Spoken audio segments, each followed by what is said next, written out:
You can view the live comments here once the live broadcast has started. Okay, चलिए, मेरा ख्याल है कि लाइव अब स्टार्ट हो गया होगा, तो हाँ हम लोग अपनी बातचीत शुरू कर सकते हैं। तो हाँ चलिए, आज हमारे साथ जो लेखक महोदय जुड़े हुए हैं, उन्हें आप पहले तो कोठा नंबर 64 की कई कहानियां लिखने के लिए जानते हैं, और हाल में ही उन्होंने एक साइंस फिक्शन, जो कि नॉर्मली हिंदी में नहीं देखने को मिलती है, ऐसी किताब लिखी है 3020 ईस्वी पर। मुख्यतः उनका ये उपन्यास, जो नया उपन्यास है, ये कोरोना काल के एक ऐसे संक्रमण के दौर के बारे में बात करता है जिस दौर में धरती पर से, सिर्फ भारत नहीं, पूरी धरती पर से जीवन समाप्त होने की कगार पे है, और जैसे तैसे लोग धरती से उठकर मंगल ग्रह पे जाते हैं और वहां जीवन दोबारा बसाने की कोशिश करते हैं। तो आइए हम लोग लेखक महोदय से चर्चा करें कि एक ऐसा उपन्यास जिस विषय पर आमतौर पर हिंदी में लिखा नहीं जाता, इस विषय को चुनने की आपको कैसे सूझी? अच्छा, सबसे पहले सभी मित्रों को जो लाइव है और जो लाइव नहीं भी है बाद में सुनेंगे, सभी को तहे दिल से आभार व्यक्त करता हूँ, शुभकामनाएं देता हूँ कि आप कोरोना से बच के रहे, अच्छे से रहे। और मेरे सामने 3020 आप भी दिखला दीजिए मित्रों को। ठीक है, हम भी निकाल के दिखा देंगे। हाँ, लेकिन 3020 इसके लिए हमें पॉज करना पड़ेगा। हाँ अच्छा अच्छा, नहीं फिर बात दिख लीजिएगा। 3020 उपन्यास आप लोगों के सामने है। तो आज आनंद जी के सवाल का जवाब है। सबसे पहले मैं सोच रहा था कि देखिए, अंग्रेजी में हम लोग पढ़ते हैं साइंस फिक्शन, और जब हमको हिंदी वाले को पढ़ना होता है साइंस फिक्शन तो अंग्रेजी में जाते हैं, अनुवादित किताब पढ़ते हैं। शायद हो भी सकता है हिंदी में साइंस फिक्शन, मुझे नजरों से मैं देखा नहीं कि ऐसा कोई खास साइंस फिक्शन का चलन जो है ना हिंदी में है। वह 6-7 सालों से बार बार दिमाग मुझे बात चल रही थी, खगोल पर क्या लिखूं। इस पर मटेरियल भी पढ़ रहा था, मुझे लिखना था इस पर। तो सोच रहा था, बीच बीच में कोरोना आ गया। अब जब कोरोना आया तो फिर इसमें हम लोग बैठ भी गए लंबे समय तक, काम भी छूट गया। हर लोगों को मुसीबत आई, किसी हर को हर तरह की मुसीबत आई, तो मेरे साथ भी आई। तो फिर मैंने सोचा कि सही समय है कि इसमें हम कोरोना को भी लेंगे, जो अनुभव था साल भर का। फिर मैंने सोचा कि इसमें कोरोना का भी चैप्टर बन गया उपन्यास में। देखिए, कई बार चैप्टर बन जाना उपन्यास में, वो लेखक को करवा दिया जाता है, हालात के अनुसार किताब लिखी जाती है। तो आप उसमें तो एक नए तरह का प्रयोगात्मक उपन्यास ही बन गया, जिसमें 3-3 जो है कथानक एक साथ आप समानांतर चलती है। लेकिन इस उपन्यास में आपका जो मंगल का जो कथानक है ना, जिसमें प्रधानमंत्री मोदी है, मैं हूँ, अपने बेटे के साथ हूँ, तेजेंद्र शर्मा सर है, परवीन झा जी अपने युवा प्रवासी लेखक है, इन लोगों को ले जाना, इसमें भी एक जीवंत पात्र के रूप में मैंने डाला। वो भी एक मकसद है कि उपन्यास में जो है लोग जलवायु परिवर्तन को मैंने मुख्य रूप से रेखांकित किया है। तो उस पर लोग अगर अभी संभल जाए तो हमको शायद भविष्य में मंगल पे जाने की जरूरत ही नहीं पड़ेगी। तो जो आपका सवाल था कि मैंने ये विषय क्यों लिया, तो मुझे लेना था, और मैं सोच रहा था कि ऐसा विषय लूं क्योंकि जलवायु परिवर्तन हो रहा है, और ये जो है पूरा दुनिया अभी तप रही है, इतने फैक्ट्री हो गए, धुएं हो गए, गंदगी हो गई है। अब धीरे धीरे जीना यहाँ दुभर हो रहा है, हर तरह की बीमारियां हो रही है। तो हमको लगा कि अभी जो है ना, और कोरोना की बीमारी भी यही हम लोगों की देन है, लोगों की ही देन है, शायद कहीं ना कहीं उत्पन्न किया गया है, की गई है, या धोखे से या जाने जाने अनजाने में, जैसे भी हो, हम मानव ने ये बीमारी भी बनाई है। तो प्रकृति देखिए हमें हर चीज देती है, अगर उनको ही हम तबाह कर दे, तहस नहस कर दे, तो आने वाले समय में पृथ्वी भी मंगल न बन जाए, मंगल की तरह सूखा ग्रह। इसलिए मुझे लगा कि अभी बहुत अच्छा समय है, जो मैं सोच रहा था इतने सालों से, और कोरोना को भी लेकर के एक ऐसा उपन्यास दूं जिसमें पाठकों का समय भी बर्बाद ना हो, और उसमें बहुत सारी बातें मिल जाए और मनोरंजन भी हो जाए, ज्ञान भी मिले। संतुलित रूप से मैंने सारी बातों को इसमें डाला है।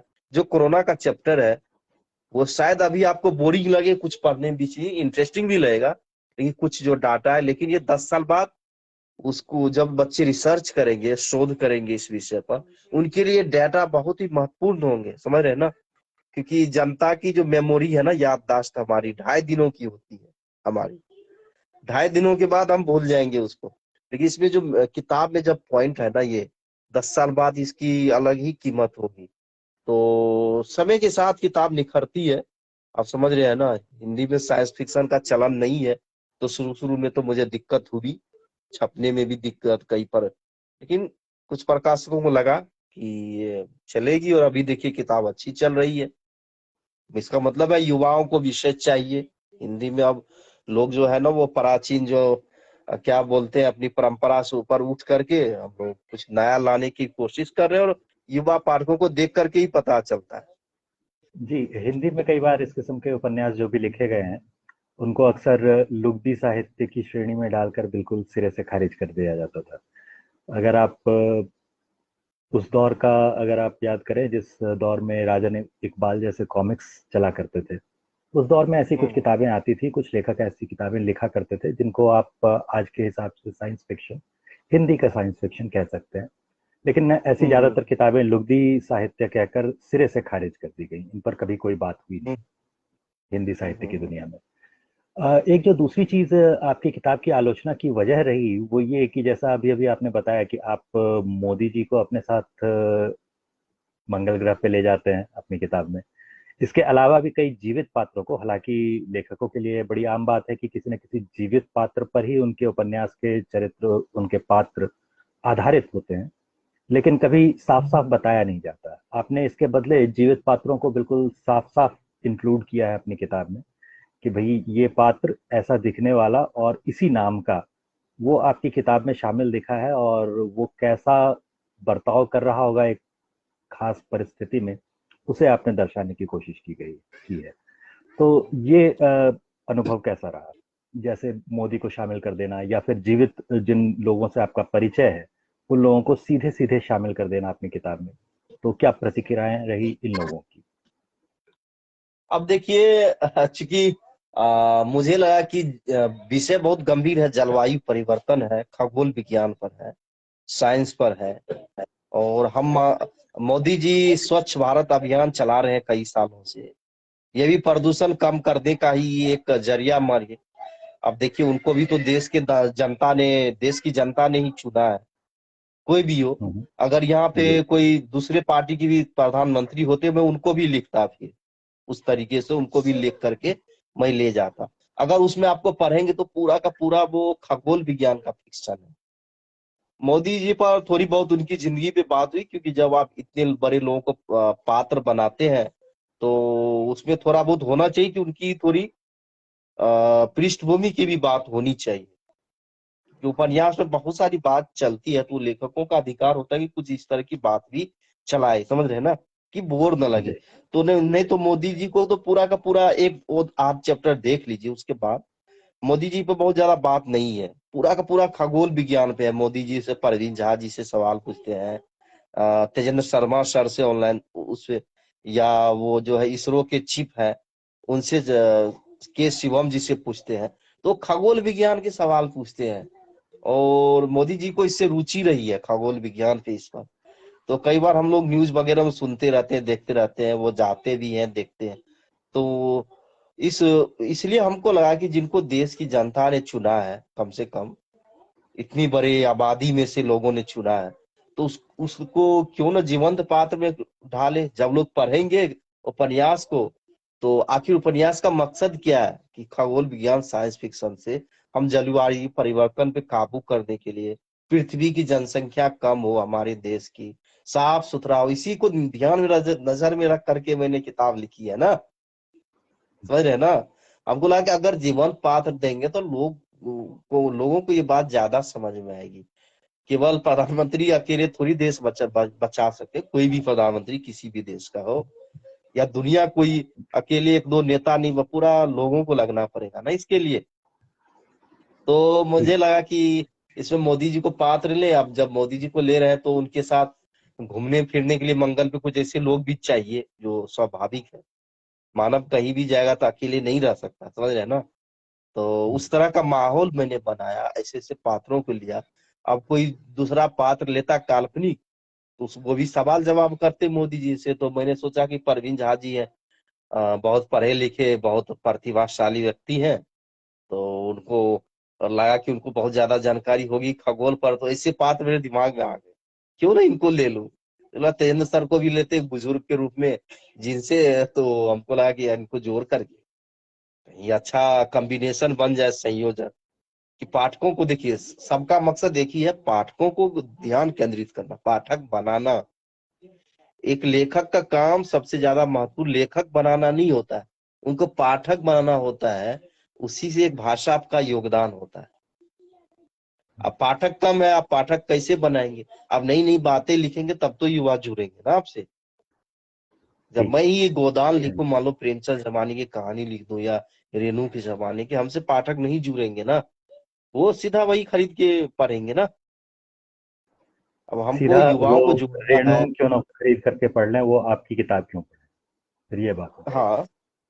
अच्छा चलिए, किताब से थोड़ा सा हट करके अगर बात की जाए, तो अभी हाल में आप भारत से भी घूम के गए हैं, और आमतौर पर आपका जो कोरोना का काल रहा वो विदेशों में ही बीता।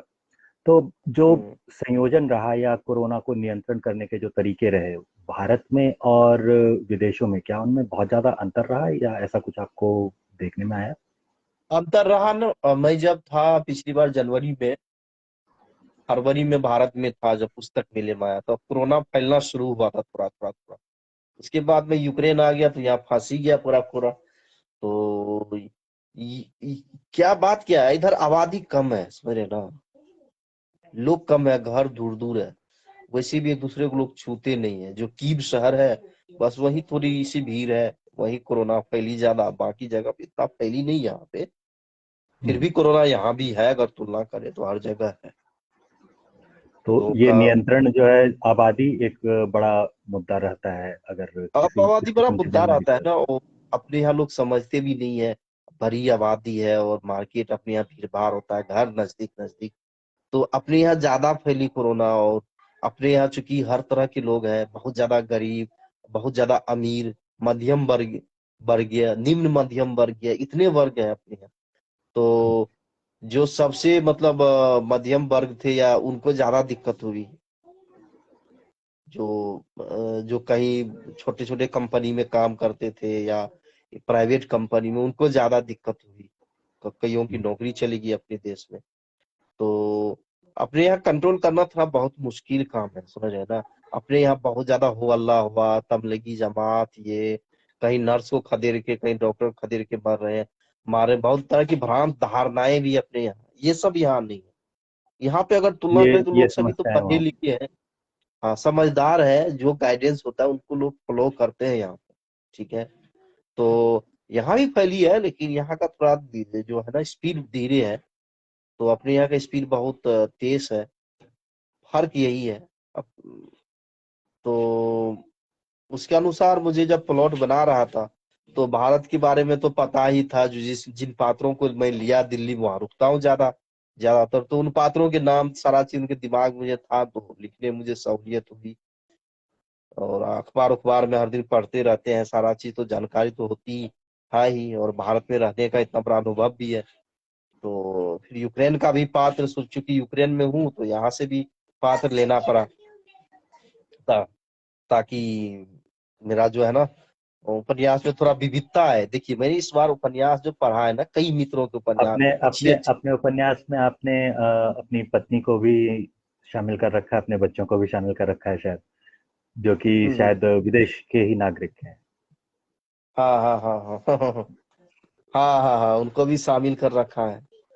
तो मैं खुद ही उपन्यास में पात्र हूँ।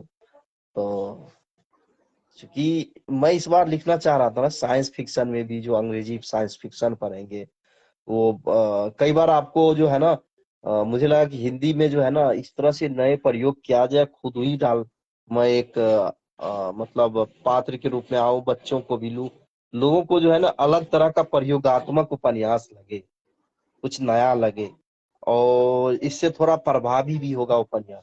तो मैं जो बात करना चाहता हूँ, मैं चूंकि मैं पर्यावरणविद हूँ, क्या बताऊँ, पर्यावरण प्रेमी हूँ, तो मुझे पर्यावरण से बहुत प्रेम है, पेड़ पौधे, गाछ वृक्ष, अकेला, ये जंगल, झरना, नदी।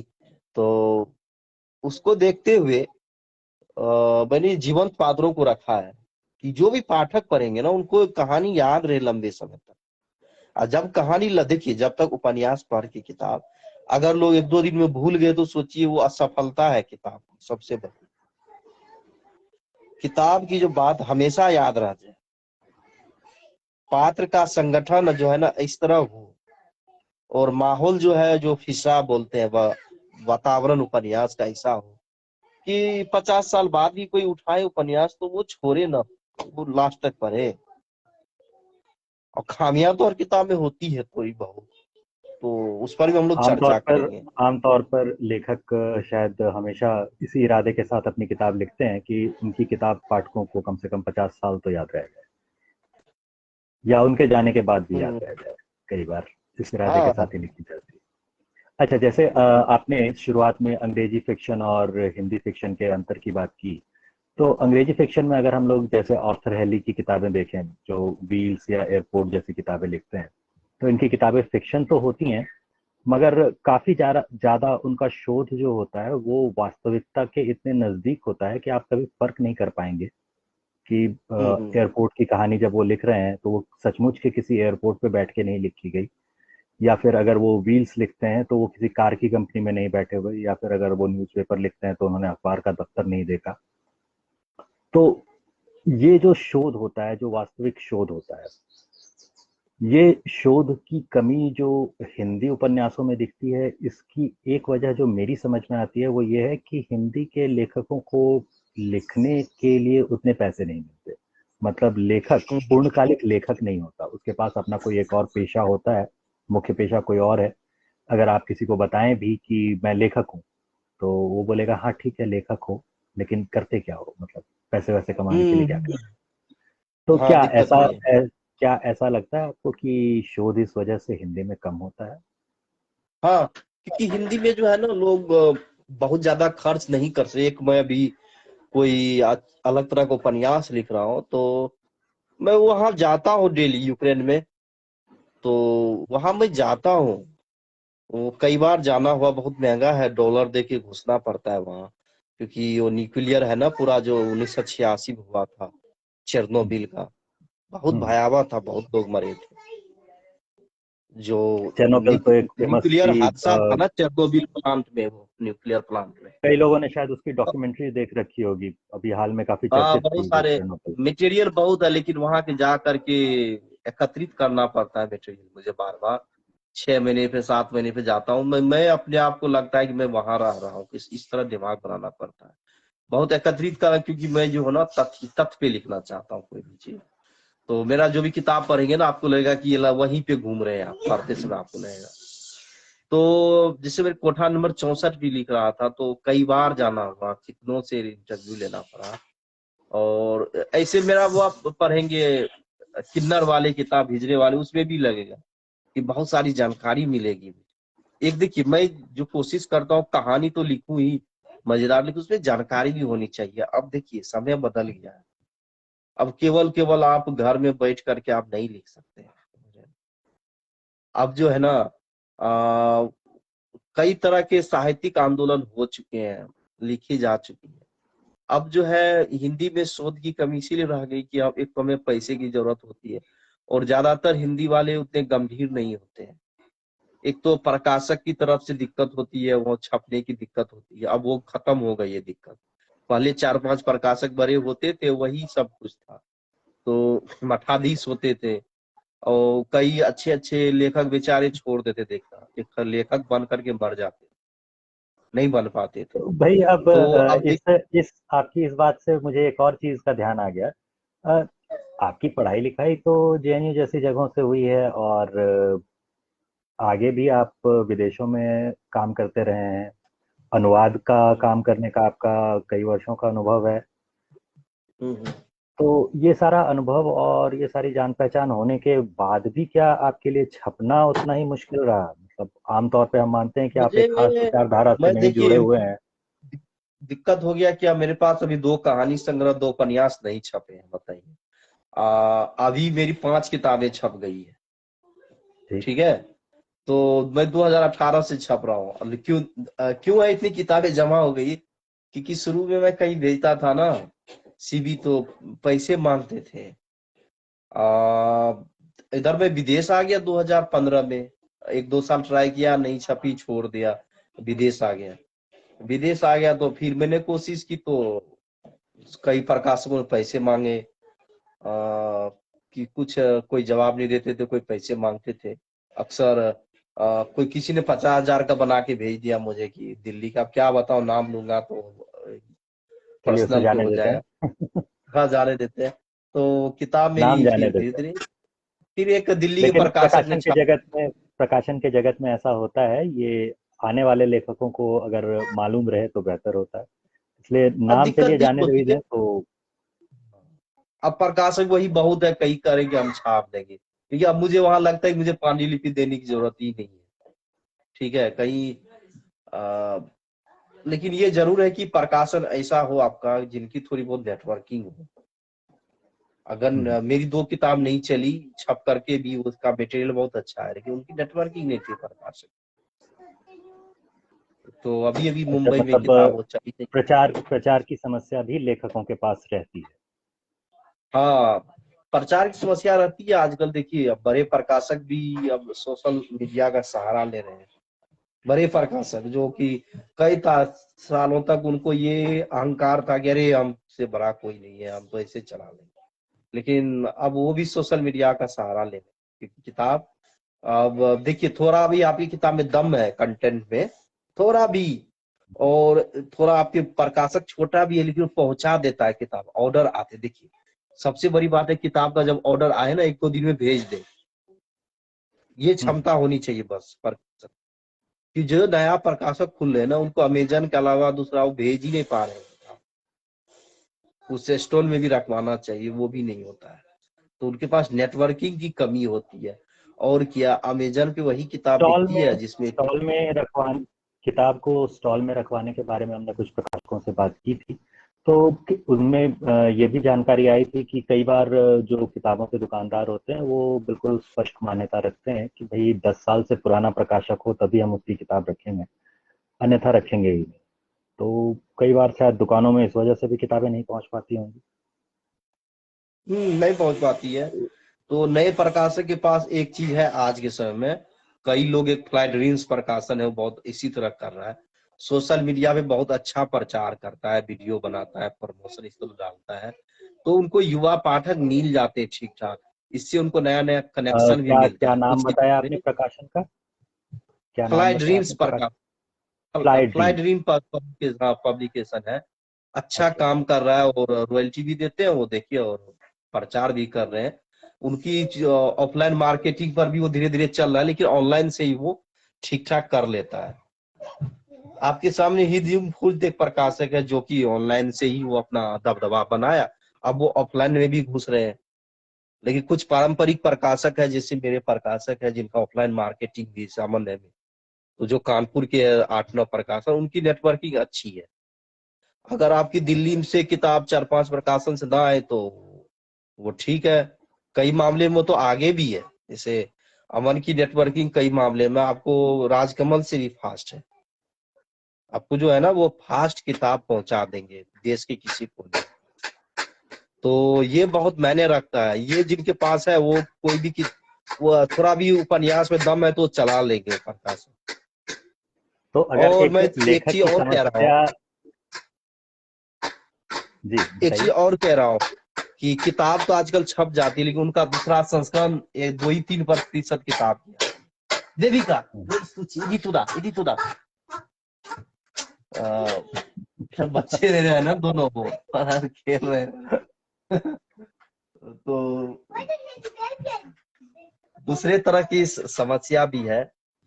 तो क्या मैं कह रहा था, बताइए क्या मैं कह रहा था, भूल गया दिमाग से। जी, हम लोग सवाल अभी हम चेंज करने की कोशिश कर रहे थे। तो मेरा कहने का मतलब ये था कि एक लेखक के तौर पे अगर समस्याएं देखी जाएं कि एक लेखक को क्या क्या दिक्कत होती है किताब को छापने में, तो सबसे पहले तो जो उसके लिखने का समय वो निकालेगा कहीं से, अपनी जो रेगुलर नौकरी है या कमाई है उसके बीच में से, पहले वो लिख करके तैयार करे किताब को, फिर उसके लिए एक आदर्श हाँ प्रकाशक ढूंढे, और उसके बाद प्रकाशक किताब की प्रकाशित हो जाने के बाद भी उसकी बिक्री की जिम्मेदारी जो होती है वो भी लेखक के सिर ही आती है, घूम फिर के। हाँ, इसमें क्या है, अगर प्रकाशक बहुत छोटा हो ना, हम्म। तो बेचने की जिम्मेवारी लेखक पे आएगी। अच्छा। बहुत छोटा, लेकिन मैं कहता हूँ कि अगर आपकी एक किताब बहुत छोटे प्रकाशक से छप गई, तो कोशिश कीजिए कि प्रकाशक कम से कम 10 साल पुराना हो, इसमें ईमानदारी से बोलना हो। क्योंकि वो जो है ना, वो जब तक आप प्रचार करेंगे तभी तक किताब बिकेगी, बहुत छोटे प्रकाशक में। और प्रचार नहीं करेंगे, किताब नहीं बिकेगी। तो लेखक का काम है एक संस्करण में प्रचार करना, एक संस्करण में किताब अच्छी होती है, प्रकाशक का नेटवर्किंग अच्छा होता है, तो किताब स्पीड पकड़ लेती है, दूसरी संस्करण आ जाती है। जब दूसरी आ जाती है तो बहुत लोगों तक किताब 1,000 लोगों तक पहुंच जाती है। हिंदी में 1,000 तक पहुंचना मतलब 5,000 तक पहुंच जाना। फिर उस किताब की चर्चा होने लगती धीरे धीरे, उस पर थोड़ा कम प्रचार पे वो किताब चल जाती है। कि उनकी जो है ना, एक आध दो ऑर्डर हर दिन आने लगती है। जिस किताब की बिल्कुल ऑर्डर नहीं हो आती है, उसके लिए कारण क्या है कि आप जब और पढ़ी ऑनलाइन प्रचार जो करते हैं ना, ऑनलाइन प्रचार, वो जब तक करेंगे ऑनलाइन प्रचार में तभी तक किताब बिकेगी। दिक्कत उनका यही है। आखिरकार बार को ऑफलाइन में भी मार्केट बनाना पड़ता है, ठीक है। ऑफलाइन में जैसे प्रकाशक को जानता हो, या वो कहीं स्टॉल लगाता हो साल में 3-4, या उनकी यूनिवर्सिटी में अच्छी पहुंच हो, तो वो किताब वो चलती है। तो नए प्रकाशक के साथ दिक्कत है कि वो शुरू शुरू में लेखक से काम करवाते हैं, बाद में किताब की चर्चा नहीं होती, लेखक निराश हो जाते हैं। क्यों? लेखक साल भर ज्यादा ज्यादा प्रचार करेगा। अगर साल भर में किताब स्पीड नहीं पकड़ रही है, तो मतलब चलिए 2 साल ले लेते हैं समय, 2 साल में भी नहीं पकड़ती स्पीड, तो वो किताब फिर रह जाती है हमेशा के लिए। ठीक है। तब तक लेखक भी शायद किसी और दूसरी किताब को लिखने में जुट चुका होता है, तो लिखने में पुरानी लग जाते हो, किताब से निराश हो जाते उतना हैं। जैसे मेरी किताब थी एक नीली आंखें, पुरानी किताब से दो उतना साल मोह नहीं रह जाता। प्रचार किया, 1 साल किताब नहीं चली, तो उसमें लगा कि प्रकाशक ने अपनी तरफ से कोई कोशिश ही नहीं की थी। तो इसमें है ना, लेखक प्रकाशक को दोनों को कोशिश करनी चाहिए। अब देखिए, आपकी किताब है तो आप प्रचार कौन करेगा? प्रचार तो आपको करना ही पड़ेगा। कोई भी, अब आजकल बड़े लेखक भी जाते हैं, रस्किन बॉन्ड भी जाते हैं कई सेमिनार में अपनी किताब के लोकार्पण के नहीं, लिए। वो अंग्रेजी में तो ये चीज हमेशा से चलती रही है। हाँ, अंग्रेजी हिंदी के में भी जाने लेखक लगे। अंग्रेजी के लेखक प्रचार से परहेज नहीं करते। ये हिंदी के किसी लेखक को नहीं थोड़ा करना सा। चाहिए। आप यहाँ पे अपन बांग्ला भाषा को लीजिए ना, जो उनके लेखक जो हम्म। थे बंगाली, वो अपने सर पे लग के किताब बेचे हैं, साइकिल पे लेने जा जाकर। किताब बेचने में परहेज नहीं है अपनी, बस आप फ्री में मत बेचिए किताब। हाँ। तो पैसा जरूर लीजिए, अगर पैसा नहीं लेते तो वही रचना की तौहीन हो जाती है। सबसे बड़ी असफलता आपकी है, आप किताब बांटने लगते हैं। किताब की एक सीमा है कि 20, 25, 30 किताब आप दे सकते हैं, उसमें 15, हम्म। 16 किताब आप दीजिए समीक्षक को, कुछ पत्रिकाओं को, और लोकार्पण के 10 प्रति होती है बस। इसके बाद हर बार आप 2 साल लोकार्पण करवाते हैं किताब, हर बार आप 10 किताब बांट देते हैं मंच पे। ये तो किताब के साथ आप मजाक कर रहे हैं। फिर वो जलते हैं, और उनकी किताब नहीं चलती है तो वो जलते हैं जो युवा लेखकों से, कि उनकी किताब क्यों चल रही है। अरे यार, वो अपना कर्म कर रहा है, इससे चल रही है। किताब भी इंसान है एक तरह से। आप जो आप जैसे अपना तो इज्जत ये बनाते ये हैं ना, इस ये आपने किताब। पुराने पुराने लेखकों और नए लेखकों, मतलब युवा लेखकों और पुराने लेखकों की आपसी रंजिश की शायद बात की। तो ये तो हिंदी हाँ, में हमेशा से चलता रहा है, ये थोड़ी खींचतान चलती अब रहती है। देखिए, मेरा ये ख्याल है बाइबल सोशल नहीं है। मीडिया आ जाने के बाद लोग ये इसे किताब एंजॉय बाइबल करने नहीं, इसमें लगे। मेरी मेहनत छुपी है हर चीज। भले ही तो हिंदी में बड़े लेखक कहते हैं, अरे पैसा लेके क्या, ये तो बस सामाजिक कार्य है, ये है वो है। पुरस्कार के नाम पे वही दौड़ेंगे, 50,000 10,000 मिल जाए। समझ रहे ना? 2 ही रुपया हमको मिलता है किताब, वो अलग खुशी है, समझ रहे ना? खिलौना तो हो जाता है ना मेरे बच्चे के, खरीद लेता हूँ ना, बहुत है मेरे लिए। ठीक। तो चलिए, अब ये बताइए कि आप आगे और कौन सी किताबें लिख रही हैं। एक तो जैसे आपने बता दिया कि भाई आप किन्नरों पे एक किताब लिख रहे हैं, लगभग लगभग पूरी हो चुकी है। वो तो बहुत और एक इनके साल से पूरी लिख रहे थे, पूरी है एक साल से। आपको एक मैं साल से वो अपनी, पूरी है मतलब? हाँ, अपनी किताब दिखाता हूँ ना, कितनी किताबें मेरी छप गई है, मैं आपको अभी दिखाता हूँ। मेरा घर भी देख लीजिए, भाई। कोई दिक्कत नहीं है। देखिए, एक अभी मैं आपको दिखाता हूँ, ये किताब है।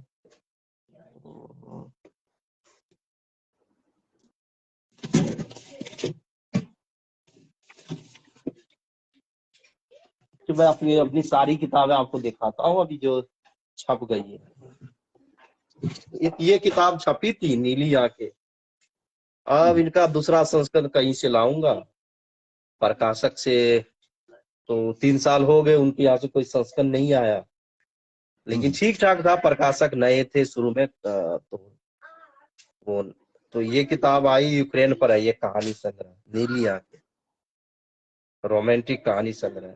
ये आपको, उसके बाद देखिए, उसके बाद छपी ये किताब, ये अच्छी चल इस रही है, जिंदगी इसका के उस दूसरा पार। संस्करण चल रहा है, इस जिंदगी के उस पर। ये हम्म, किन्नरों पर थर्ड जेंडर पे पहला मौलिक संग्रह है, कहानी संग्रह हिंदी में। उसके अच्छा, बाद ये कोई है कहानी भी नहीं, संग्रह। प्रयास 19-20 मिलेगा, कहानी संग्रह एक ही मिलेगा आपको हिंदी में, किन्नर के अच्छा। वर्ष पर। ये अकेला है। ये किताब अच्छी चली, शोध में आ गए। उसके बाद अमन प्रकाशन से ये कोठा नंबर 64 किताब आई, हम्म, तो इसका भी दूसरा संस्करण अभी चल रहा है। ये भी ये चर्चित रही किताब, ये भी। ये काफी चर्चित रही तो किताब। दरअसल आपका नाम भी हाँ, इसी ये किताब ये के जरिए लोकप्रिय रही। मुझे पता चला। हाँ, ये लोकप्रिय किताब रही, ये ठीक ठाक चल रही है अभी, कोठा नंबर 64। उसके बाद ये कोरोना काल में आया मुंबई से वो परलेख प्रकाशन नए से। तो अभी ये हम्म, हाल फिलहाल आई हुई किताब है, ये किन्नर और एक जिगोलो के प्रेम पर आधारित उपन्यास है, मैं तेरे इंतजार में। अच्छा। एक एक किन्नर और जिगोलो पर आधारित उपन्यास है, ये भी चल रही है अभी तो हम्म, इन पर। उसके बाद देखिए, ये कोठा नंबर 64 पंजाबी में आई है, हम्म। ये ये पंजाबी अनुवाद में है आई है। आपके हिंदी वाले का अनुवाद है ये? हाँ, हिंदी वाले का अनुवाद है। और ये पांचवी किताब ने अच्छा। देख लिया, इस जिंदगी के ठीक। उस पार। तो तो मेरे पास अभी दो मेरा कहानी ख्याल था संग्रह और कि 2 उपन्यास नहीं छपे हैं, 4 किताब नहीं छपी है। मैंने कहा ना, अच्छा, बहुत चार पहले से मेरी किताबें आपके किताब नहीं पास छपी। ऐसी है जो तैयार है और नहीं छपी है। मतलब हाँ, हम नहीं लोग उम्मीद छपी है। करें कि इस साल और एक दो किताबें तो आपकी आ ही जाएंगी, हाँ, 4 किताब है तो 2 साल कहानी का संग्रह, अंत आते क्योंकि आते। प्रचार में 6 महीने समय देना पड़ता है, तो इसलिए मैं नहीं ला पा रहा हम्म, किताब। कि पहले मैं नहीं जानता था कि किताब, मैं सोचता था सब छप जाती है ऐसे। अब लगता है छपना, उसको प्रचार भी करना चाहिए, समय देना चाहिए, उस पर चर्चा होनी चाहिए किताब पर। तो अब ये किताब, मेरी 4 किताब है, लेकिन 2 उपन्यास शायद आ जाएंगे साल के अंत तक। हम्म। और मैं लिख रहा हूँ, अलग विषय पर भी लिख भी रहा हूँ। तो ये कह रहा हूँ नए लेखकों कि आपको सब्र रखना चाहिए। देखिए मेरे पास कितनी किताबें और कितनी लिखी हुई है, तो छपाने की वो हड़बड़ी नहीं है।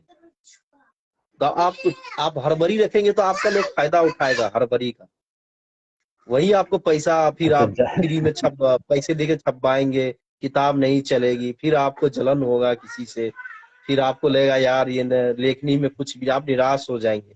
सब्र होके किताब पे समय दे, कोशिश करें कि किताब ऐसे पारंपरिक रूप से छपे, तभी किताब का भविष्य है, समझे ना। जो अब आप पैसे देके अब मुझे किताब लग रहा छपवाते है वन कि टाइम है। अब मुझे ये लग रहा है कि हमारी चर्चा शुरू तो हुई थी पाठकों को 30-20 ईस्वी के बारे में बताने से, लेकिन मेरा ख्याल है कि लेखकों को भी हम लोगों ने काफी बातें बता दी हैं।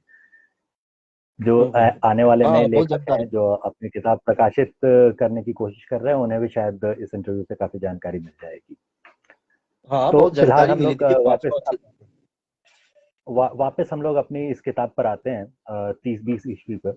इसमें जो कुछ चीजों पे मुझे कमी दिखाई दी, तो उन पे बात करते हैं। जैसे एक कमी जो मुझे दिखाई दी वो थी कि सारी चीजें आपने जैसे साइंटिफिक फैक्ट्स और वो सारा कुछ उठा करके डाला है, तो जब हम लोग अंग्रेजी फिल्मों में या ऐसी चीजों में साइंस फिक्शन को देखते हैं, तो लेट्स से कि मोबाइल फोन की जैसे बात की, तो मोबाइल फोन, उनका जो मोबाइल फोन होता है वो हमारे जमाने के मोबाइल फोन जैसा नहीं होता, वो कुछ घड़ी जैसी चीज होती है जिसमें वो हाथ से निकालते हैं और एक आदमी वहाँ वहाँ खड़ा हो जाता है नकली जैसा, और वो सारा अपना संदेश देता है और फिर वापस उसी घड़ी में घुस जाता है। ऐसा कुछ होता रहता है, चाहे आप स्टार वॉर्स जैसी फिल्में देखें या और दूसरी ऐसी भी जो भी चीजें हैं। तो आपने जो चीजें चेंज की हैं, आपने मंगल ग्रह पे जीवन को बसाना या कॉलोनी को बसाना ये सारा कुछ दिखाया है, लेकिन बहुत सारी चीजें हैं जो कि आज के दौर की ही रहने दी है। कोई खास वजह थी हाँ, इसकी या फिर कैसे? इसमें देखिए इस उपन्यास की खासियत क्या है। सब कुछ यही रखता हूँ, यही टेक्नोलॉजी है, हर चीज है। कोई जाएगा, ये टेक्नोलॉजी क्या, ये तो आधार है ना हमारा। मान लीजिए हम रॉकेट बनाते हैं, इसी हम्म, टेक्नोलॉजी को आधार बना के बनाते हैं कुछ भी। हम एकाएक इतना जल्दी हम्म, कोई तरक्की नहीं कर लेंगे, बड़ा सा विमान बना लेंगे कुछ। यही जो रॉकेट है उसी हम्म, में सुधार करके इम्प्रूवमेंट करके बनाते हैं ना। इसीलिए मैंने हम्म, सारा चीज इसलिए रखा कि लोगों को, पाठक को बता दो, देखिए 1,000 साल बस मैं कल्पना कर रहा हूँ ना। उपन्यास में क्या है, सपना देख रहा हूँ, कल्पना कर रहा हूँ। तो बस मैंने समय बदल दिया 1,000। 2020 है, उसमें 1,000 जोड़ दिया, समय बदल दिया। सब कुछ वही रखा है। देखो जब प्रलय आ जाए पृथ्वी तो क्या हाल होगा, वो सोचने के लिए किया है। समझ रहे हैं ना। मेरा जो साइंस फिक्शन है ठीक। थोड़ा अलग तरह का है, अंग्रेजी से भी अलग मिलेगा आपको। क्यों, इसमें जो है ना, फैक्ट भी इस तरह से सीधा साधा डाला है बना करके कि आम पाठकों को जानकारी हो भी जाए ब्रह्मांड के बारे में, इसकी संरचना के बारे में। पढ़ते पढ़ते जानकारी भी हो और आपको अच्छा भी लगे, मनोरंजन भी हो जाए और सारा चीज उसमें हो जाए और बोरिंग भी ना लगे। तो इस तरह से मैं सोच रहा था कि दूसरे पैमाने पे लिखूं, थोड़ा भारी करके। फिर मुझे लगा कि यार उसमें भारी करूंगा, किताब चलेगी ना चलेगी सबसे, इसलिए जीवंत पात्र को भी डाला कि चलो किताब को रोचक बनाया जाए, थोड़ा बच्चों में भी चले किताब। समझ रहे ना, पारिवारिक भी हो, थोड़ा परिवार में भी पढ़ सके, हम्म। बच्चों में भी, हर उम्र के लोग पढ़ सके। उसको ध्यान में रख के जो ना बहुउद्देश्य उपन्यास है ये। इसका जो है 10 साल बाद देखेंगे तो थोड़ा देखने पढ़ने का तरीका बदल जाएगा आपका, देखिएगा। खुद आप ही रखिए किताब, 10 साल बाद पढ़िएगा तो पढ़ने का जो है ना आपका तरीका भी बदल जाएगा। हाँ, 10 साल में इंसान खुद भी बहुत बदल चुका होता है, उसका नजरिया चीजों को देखने का शायद बदला हुआ रहे, उसी उपन्यास को दोबारा पढ़ने पे बिल्कुल अलग लगता है। जो हम्म। उपन्यास ऐसे समझ लीजिए कि 25 साल की उम्र में बहुत ज्यादा पसंद थे, वो आज की दौर में साधारण से लगते हैं। ऐसा लगता है साधारण कि लगता पता है। नहीं क्यों इतने साल पहले ये उपन्यास मुझे इतना क्यों पसंद था। हाँ। तो ये समस्याएं तो रहती हैं। तो चलिए, फिलहाल हम लोग करीब आधे घंटे बातचीत कर चुके हैं, तो चर्चा को हम लोग यहीं विराम दें और कुछ और आशा करते पूछिए, हैं कुछ कि कुछ अगर और पूछना है तो पूछ लीजिए, कि सवाल ले लीजिए ना लोगों का, देखिए कमेंट सवाल, बॉक्स। लोगों के सवाल बहुत ज़्यादा कमेंट बॉक्स से आए नहीं हैं। कुछ एक मेरे अच्छा। पास इनबॉक्स के जरिए सवाल आए हैं, जैसे एक दो इनबॉक्स के जरिए जो सवाल आए हैं मैं उन्हें ले लेता हूँ। हाँ हाँ, एक ले सेकेंड। लीजिए।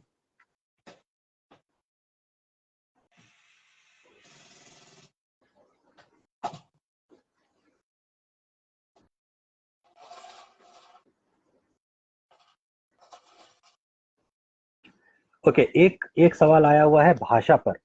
इसमें पूछा गया है, आप तत्सम तद्भव देशज और विदेशज शब्दों का प्रयोग बड़ी ही कुशलता पूर्वक करते हैं, जिससे भाषा काफी मीठी हो जाती है और विज्ञान जैसे बोझिल विषय भी आम पाठकों को बड़ी आसानी से समझ में आ जाते हैं। यहाँ मुझे ऐसा लगा कि जहाँ नई हिंदी के नाम पर हिंदी को बदसूरत बनाया जा रहा है, वहाँ इस तरह का प्रयोग भविष्य में हिंदी साहित्य में नए गद्य शैली को जन्म दे सकता है। आपको हम्म। ऐसी शैली की प्रेरणा कहाँ से मिली? ऐसी शैली अपनाने के लिए आपने किन किन लेखकों को पढ़ा है? तो ये शायद हाँ, बात क्या संभवतः कोई लेखक ही हैं। तो चलिए इस पे बात करते हैं, शब्दों और भाषा के इस्तेमाल पर। है, शब्दों भाषा के इस्तेमाल पे ये है ना कि कुछ लोग अपने नए मित्र लिखते हैं, उसमें अंग्रेजी पूरा पूरा उपन्यास में भर देता है। अब उनका देखेंगे तो केवल वर्ब होता है, जाता हूँ, खाता हूँ, आता हूँ, बस यही होगा। हिंदी में और मैं, हम्म, जो सब्जेक्ट है ना, वो होगा हम्म, मैं। अब बाकी बीच का सारा चीज अंग्रेजी में ही होता है, उसे प्रीपोजिशन केवल हिंदी में होगा, समझ रहे हैं ना।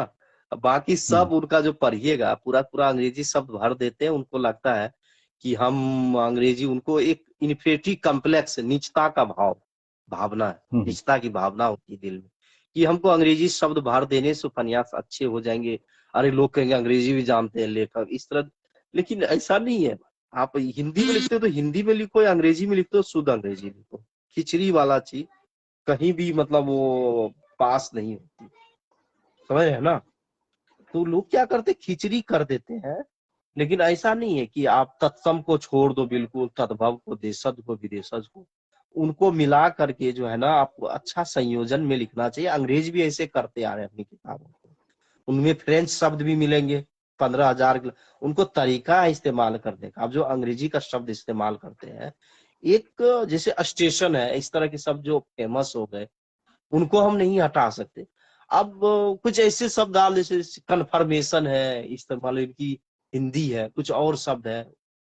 अब आप यूनिवर्सिटी है, इस तरह के शब्द उनके लिए तो हिंदी शब्द है और लोग सब जानते भी है।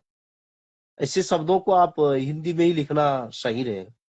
और चूंकि आप हिंदी भाषा है तो ये संस्कृत से निकली है, तो इनका कोशिश करें कि ज्यादा से ज्यादा तत्सम हो। और जो उर्दू का शब्द है, जो इस भाषा में रम गई है और मजदूर भी जानते हैं, सड़क के किनारे लोग भी जानते हैं, उनको भी डालना पड़ेगा। अब ख्याल रखे जो भाषा लिखते हैं ना, वो सड़क की जो है भाषा उनसे मिलती जुलती हो। ऐसी भाषा ना हो कि जो लोग जो जमीन पे बोलते हैं कुछ, आप किताब की कुछ, वो भाषा मर जाती है।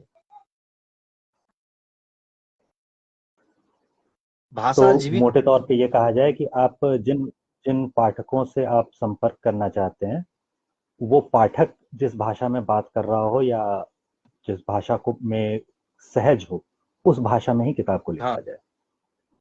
हाँ, किताब ऐसे लिखा जाए कि थोड़ा आप एकेडमिक बातें भी हो और उस तरह की कुछ वाक्य भी जुड़े, और गली सड़कों पर जो शब्द इस्तेमाल होते हैं वो भी आए। और परहेज करें कि पूरा का पूरा अंग्रेजी शब्द न डालें, हर पूरा का पूरा, ठीक है।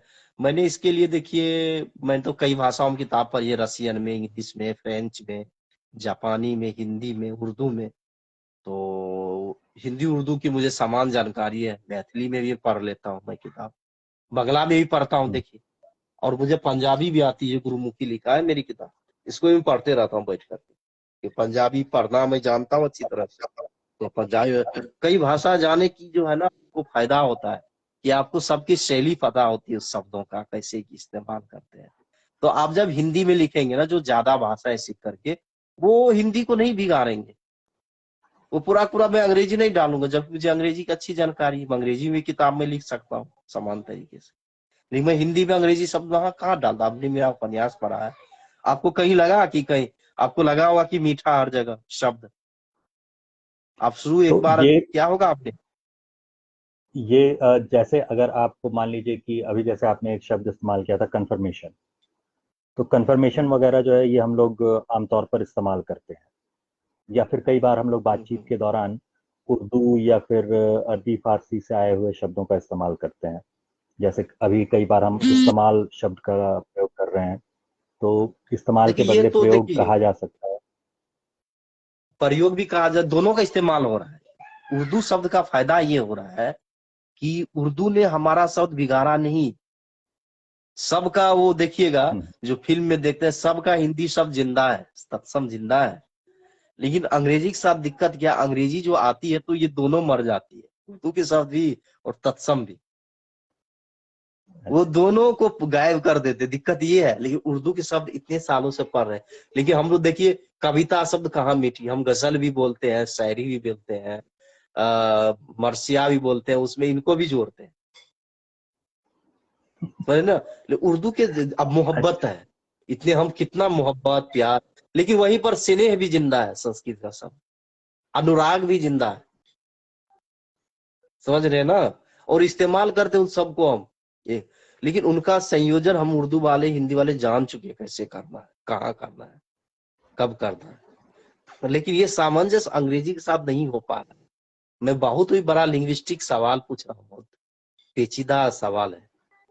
अब इस सवाल जवाब जैसे दो शब्द, और प्रश्न उत्तर, ये चारों जो है ना हमेशा इस्तेमाल होता है, हर दिन हम लोग बोलते हैं, लेकिन गायब नहीं हुआ। सवाल उत्तर प्रश्न गायब नहीं हुआ हिंदी से, समझ रहे? जब वो आंसर क्वेश्चन बोलने लगता है, उदाहरण तो के लिए ये क्या कर देता है, हिंदी के शब्दों को गायब कर रहा है। और इससे धीरे धीरे अच्छा, क्या होगा, तो मतलब इंग्लिश अगर उड़ जाएगी ना, अंग्रेजी पूरा इस्तेमाल का करते पूरा हैं तो मतलब वो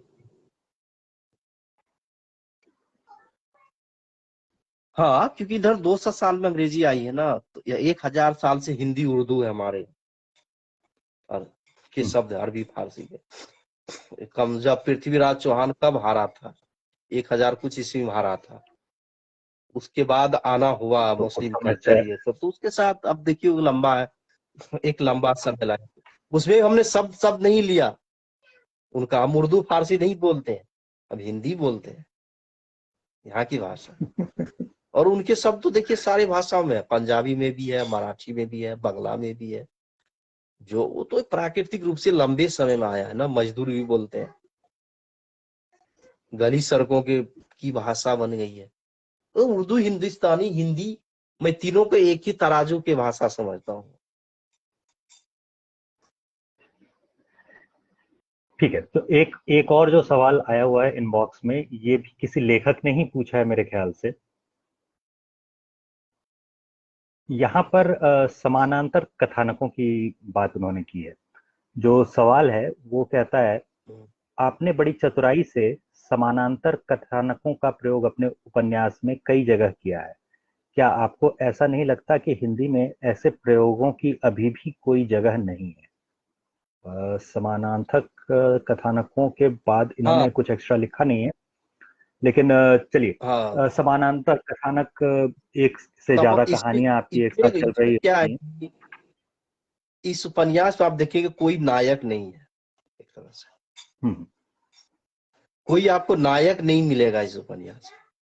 अक्सर अवधारणा है कि नायक उपन्यास में रहेगा तभी उपन्यास चलेगी, अरे हीरो फिल्म में रहेगा तभी चलेंगे, उसी के इर्द गिर्द कहानी बुनते। लेकिन इस उपन्यास में आप देखेंगे, इसको या आप अवदोष के रूप में ले सकते हैं, खा दोष के रूप में, या इसको विशेषता के रूप में, कुछ भी ले सकते हैं। कि इसमें खामियां है, उपन्यास की खामी, कि इसमें एक्टर नहीं है, नायक नहीं है, फिर भी ये उपन्यास आपको अंत तक आप पढ़ते हैं। तो हम लोग क्या इसको फिल्मों के उदाहरण से समझें? जैसे फिल्मों में एक डॉक्यूमेंट्री फिल्म जो होती है वो अक्सर किसी न किसी घटना के इर्द गिर्द बुनी हुई होती है। हाँ, बुनी और होती है। नॉर्मली जो मुख्य मुख्य धारा की फिल्में हम लोग देखते हैं, उस वो नायक नायिका की कहानी होती है, उनके इर्द गिर्द बुनी हुई होती है। तो आपके उपन्यास के लिए कहा जाए कि वो घटना के इर्द गिर्द बुनी हुई थी, इसीलिए ऐसा करना आपके लिए आसान रहा। एक से हाँ, ज्यादा हमको कहानियां लगता अगर है कि साथ इस साथ उपन्यास चल रही में हुई थी तो। एक पृथ्वी ही मेन पात्र है, पृथ्वी मंगल ही जो है ना, वही नायक है, हमको लगता है नायिका है। ओके। कि आप देखिए तो तो इसमें मुख्य पात्र आपको नहीं मिलेगा, 3 समानांतर कहानी है, तीनों समानांतर हम्म, जो वो कथानक है उपन्यास में, तीनों वो तीन एक साथ चलते रहते हैं, ठीक है। तो अब जो है ना, इस तरह की धीरे धीरे जो है ना, नायक का जो है ना अवधारणा, नायक की अब वो ध्वस्त हो रही है। हर उपन्यास में जो नए नए तरीके से प्रयोग हो रहे हैं, तो आप इस उपन्यास को इसी तरह एक प्रयोग के रूप में माने। अगर ये होता है तो आगे भी लोग नए तरीके से लोग लिखेंगे। देखिए उपन्यास इस तरीके से भी लिखे जा सकते हैं। अभी तक का जो उपन्यास पढ़ेंगे ना, वो हीरो होता है एक, वो नायक, उनके साथ कई उनके साथ जुड़ते जाते हैं कहानियां बीच बीच में, और ये तो बहुत पुराना हो गया, वो भी चलेगा। लेकिन अब मुझे लगा कि इसमें जो है 3 कथानक को एक साथ ले जा करके, 2 तो कोरोना पे ही बात करते हैं, एक मंगल पे बात करते हैं, जो मंगल साइंस फिक्शन जो बड़ा है वो कथानक, जिसमें मैं वो सारा हूँ। लेकिन साथ में कोरोना भी है, तो कि संयोजन अच्छा है। 2020, 3020, 2020 में क्या हुआ, 1920 में स्पेनिश फ्लू आया था, 100 साल पहले, 1000 साल पहले क्या हो सकता है। तो एक तरह से देखेंगे ना ध्यान से, तो तीनों कथानक एक दूसरे से जुड़े हुए भी लगेंगे आपको, अलग होते हुए भी आपको लगेगा कि तीनों के जो कथानक है ना, एक दूसरे से 3020 उपन्यास में जुड़े हुए भी।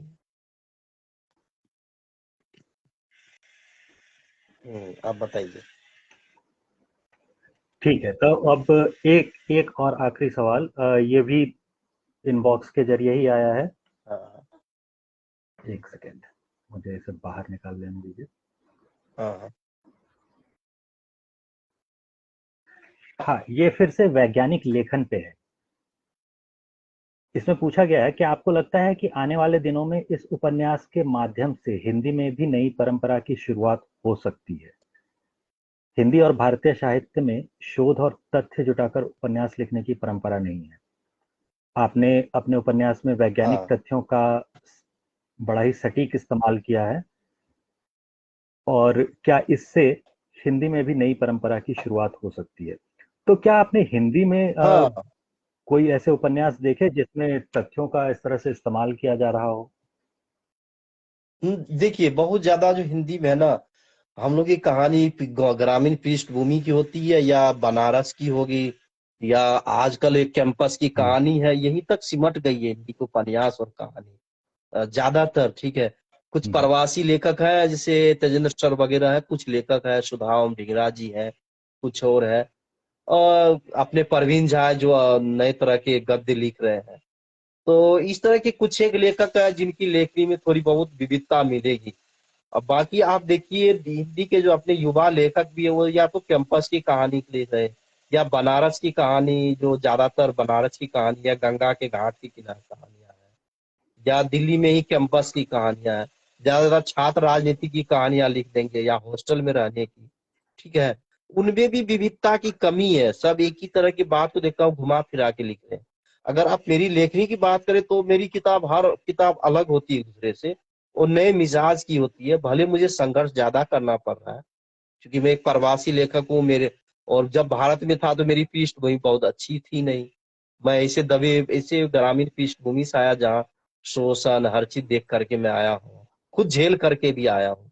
तो मुझे जो शैली है ना इस तरह से, क्योंकि मुझे दौड़ धूप जिंदगी में बहुत करनी पड़ी है, तो उसके अनुसार मुझे जो है ना, तो मुझे एक आदत हो गई कि वहां मौके पर पहुंच के बार बार पूछना, सवाल करना, उनको समझना, तथ्य लेकर के लिखना। और अंग्रेजी में आजकल इस पे बहुत काम हो रहा है, यूरोपियन रशियन साहित्य में भी, जर्मन में भी, अब वो तथ्य को लेकर के लिख रहे हैं। लेकिन हिंदी में जो है ना, अभी भी ये परंपरा नहीं है। ज्यादातर कैंपस की कहानी, अरे किताब पढ़ लिया किसी का दूसरे का, तो उनको लगता है यार मैं भी इसी तरह का पढ़ लिखूंगा, अब सारे कैंपस की कहानियां लिखने लगते हैं। या कोई इस तरह के या ज्यादा ज्यादा क्राइम फिक्शन में कोई लिखेंगे कि चलो इस सब पाठक बना लेंगे। लेकिन हिंदी में जो है ना, शोध करके लिखने की परंपरा नहीं रही है, ये सही कह रहे हैं। आप जब रेणुकी की कहानी पढ़ेंगे या प्रेमचंद की कहानी पढ़ेंगे या और कोई दूसरे लेखकों की, तो उसमें ये लगेगा कि वो लोग उस समय में थोड़ा घूम फिर करके लिखे थे, उनको था अनुभव। लेकिन बीच वाला जो हिंदी का आया ये जो गया, इसमें कोई हमको बहुत ज्यादा नया खास काम नहीं दिखा। इसी कारण जो है ना, ज्यादातर जो उपन्यास किताब छपती है 1 साल 2 साल बाद उनका नाम नहीं होता, आपको नहीं मिलेगी। वो पुरानी किताब जो है बड़े बड़े लेखकों की, वही आपको बार बार मिलेगी। और बीच वाले लोग लेखकों की किताब नहीं मिलती है दुकानों में ज्यादातर। दिक्कत क्या है उसमें, उसमें कहानियों में भी वो जो है ना, पत्र पत्रिकाओं में छपने वाली कहानियां थी, उसमें भी कुछ नयापन नहीं है। कहानी को तो सब लेखक नए लिखते हैं, लेकिन पाठक के सामने वो क्या नया है ये जरूरी है ना। तो पाठक समझ जाते, एक दो बार पत्र पत्रिका में पढ़ते, कहानी पूरी पढ़ नहीं पाते, फिर उनका नाम धीरे धीरे खत्म, ऐसे रचनाओं का, तो उनका भविष्य खत्म। रचना कब जिंदा रहती, जब तक वो आम लोगों के बीच रहे। आप छाप दी किताब, आपकी छप गई, एक दो संस्करण बिक गई, वो बहुत बड़ी कामयाबी नहीं है। कहीं आप बेस्ट सेलर भी बन सकते हैं आज के समय, वो भी कामयाबी में नहीं समझता। क्यों कि एक समय के बाद अगर आपकी किताब में वो दम नहीं है, चलिए आप पैसे बेस्ट सेलर बन रहे हैं ये सब, लोग किताब खुद दब जाएगी, बेस्ट सेलर बनते हुए भी पुरस्कार लेकर के भी वो दब जाएगी। समझ रहे ना। तो मेन तो इसके समस्या लिए यहाँ है। ऐसे, अगर इसके लिए ऐसे सोचा जाए कि कई साल बाद जब भारत में बीपीओ क्रांति आई थी, हम्म बीपीओ कॉल सेंटर्स वगैरह शुरू हुए थे, उसके बारे में अगर कभी किसी को कुछ पढ़ना हो, तो उसके पास एकमात्र ऑप्शन बचता है कि वो चेतन भगत की किताब उठा ले। तो ऐसे आमतौर पर भले हिंदी अंग्रेजी सारे लेखक चेतन भगत को गालियां दें, लेकिन शोध के लायक हाँ मटेरियल उसने जो एक बार one night at the rate call center लिख करके छोड़ दी, उसकी वजह से कई सालों तक मिलती रहेगी लोग लेखकों को, ऐसे हाँ, मान के एक ही चलें। दो किताब कामयाब, देखिए किसी भी विषय पर दो ही तीन किताब कामयाब होती है, बाकी जो लिखी जाती है उनका कोई नाम नहीं होता। क्यों? हम्म, कि उस समय भले ही जो लिखते हो चेतन भगत, लेकिन उसने नया दिया था उस समय उस किताब में, कि कॉल सेंटर में किसी ने नहीं लिखा था इसलिए फेमस हो गया। अब जैसे में 3020 है, इसमें अभी तक जो है, इसमें तो आपको नया दिख ही रहा है कोरोना जो काल पर, पात्र है। कोरोना काल पे हिंदी में किसी ने नहीं लिखा, तो ये आपकी किताब को अलग कर देती है बाकी किताबों से। कोरोना काल पे कई किताबें हैं, लेकिन इसमें जो है ना अलग तरह के मटेरियल है। इस हम्म, पे जो है ना पूरा पूरा तथ्य के साथ जो है ना कहानी है जो करी गई है। तो इस तरह के कोई शोध भी करता है तो उनको नुकसान नहीं हुआ, क्योंकि उनको मटेरियल सही सही मिलेंगे, कोई बनावटी चीज नहीं है। जैसे खगोल पे भी है, इसके खासियत ये है कि मैं ये नहीं बना कि बहुत बड़ा प्लेन आ गया उनको देवदूत उड़ा रहे हैं उस पे बैठ के मोदी जी जा रहे हैं, नहीं। जो पद्धति जो वैज्ञानिकों ने किया है उसी पर जो है ना, उसी को आधार बना करके मैंने लिखा है, समझ रहे हैं? उसी को आधार बना करके कि मैंने लिखा। मेरे बेटा देख रहा है किताब, ये दवित है, उपन्यास के पात्र है ये दवित।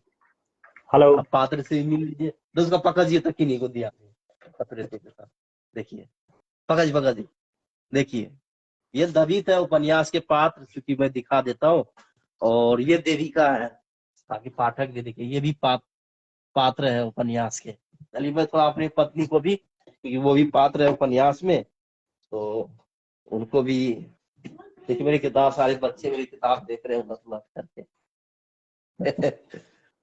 सारे, चलिए मैं पत्नी को भी दिखा देता हूँ थोड़ा। Cucu потом что мне характер романа, просто पूरा лицо покажу, все, चुच्चू только все। ये मेरी पत्नी है उक्साना। नमस्ते। हेलो। हाँ, वो खाना बना रही है मुझे। ये पतिया। चलिए फिर उन्हें तो मैं काम करने इनको भी, ये देते भी हैं, उपन्यास के और पात्र है। हम लोग अपना काम करते हैं और उन्हें अपना काम करने देते हैं, आइए। हाँ हाँ। तो चलिए मैं अपने पात्रों से भी आपको मिला दिया,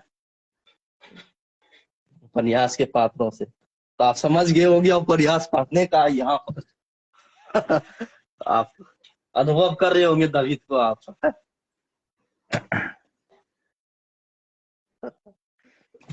चलिए मैं उपन्यास से तो वापस तो नहीं आता हूँ आपके जिंदा। बच्चे क्या ये हिंदी समझ पाते हैं? इसको हिंदी सिखाता हूँ ना, डेली शब्द वगैरह सिखाता हूँ, जैसे यहाँ जाओ वहां जाओ मैं आ रहा हूँ, ऐसे बोल बोल के सिखाता हूँ रसियन में। तो थोड़ा बहुत ये जानता भी है, बहुत सारे शब्द भी आते हैं इनको। और चूंकि रसियन में अल्फाबेट सीख रहे हैं आजकल, ये इनको तो किताब पढ़ना आ गया है, ये रसियन में पढ़ लेता है, 5 साल का है। और बेटी 3 साल की हम्म, है, तो वो उनको अब सिखा रहा हूँ अल्फाबेट। फिर इनको हिंदी का अल्फाबेट अब अगले साल सिखाऊंगा जब 6 साल के होंगे। अभी शब्द सिखा रहा हूँ, सिर्फ बोलना सिखा रहा हूँ। हाँ हाँ हाँ। ठीक है, तो चलिए अब उम्मीद है पता आप ही नहीं लगता कामयाब चुप होंगे चुप। एक से ज्यादा भाषाएं सिखाने में बच्चों को, हाँ हाँ, क्योंकि वो तो आपकी भी तीन कई चार भाषाओं भाषाएं में रुचि सीख ही रही है, जाते हैं। तो आपकी कई भाषाओं में रुचि रही है, कई भाषाओं में अनुवाद का काम भी आप करते हैं खुद ही, तो कुछ ना कुछ हाँ हाँ हेरिडिटी और कुछ घर के माहौल से पास ऑन हो जाएगा, हाँ हाँ हाँ हाँ। ऐसी उम्मीद की जा सकती है। हम्म। तो चलिए फिलहाल हम लोग अपनी किताब पर चर्चा को यहीं विराम दें, और हाँ आशा करें कि पाठक आपकी किताब को और ज्यादा प्यार हाँ देंगे हाँ, अपना। इनको, हाँ हाँ हाँ हाँ। चलिए बहुत अच्छा लगा। हाँ। तो चलिए तो काफी अच्छा लगा आपसे बातचीत करके, और फिलहाल चलिए हम लोग चर्चा को यहीं विराम देते हैं। हाँ, नमस्कार। यही विराम देते हैं। आप शुभकामनाएं, आभार व्यक्त करता हूँ आपको। ठीक है जी। धन्यवाद। काटिए उधर से।